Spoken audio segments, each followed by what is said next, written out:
Bolehkah Father kongsikan jangkaan ataupun expectation Father tentang penganjuran atau sambutan misi bulan luar biasa Paroki Saint Michael Penampang yang diadakan julung-julung kalinya?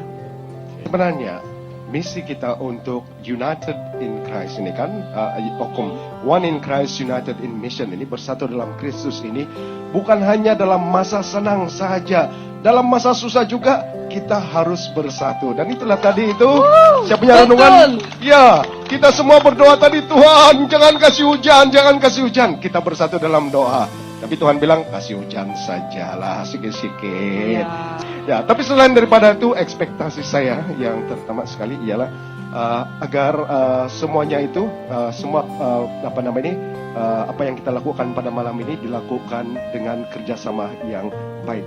Dan ternyata itu terjadi. Sebab semua orang bersemangat untuk datang di sini, semua orang bersemangat untuk melakukan yang terbaik untuk malam ini. Dan saya rasa itu sudah cukup baik kita.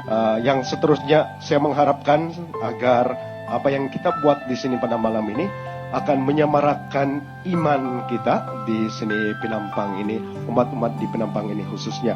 Saya rasa dalam hati saya inilah masanya untuk kita mengembalikan semangat umat di Penampang.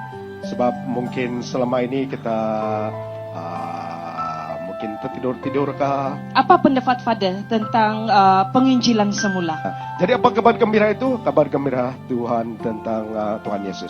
Jadi penginjilan semula ini, kalau kita artikan dia itu adalah untuk orang-orang yang sebenarnya sudah menerima Tuhan Yesus. Kabar gembira itu dalam kehidupan mereka sudah menerima, tetapi karena sebab-sebab yang tertentu tidak lagi mempraktikkan iman itu di dalam kehidupan mereka.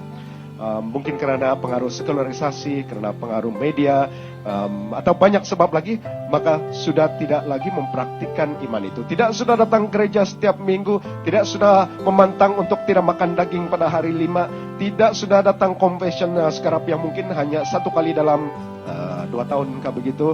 Dan yang paling penting sekali juga, sudah tidak lagi merasakan hadirat Tuhan dalam kehidupan seharian, sudah terlampau sekularisasi.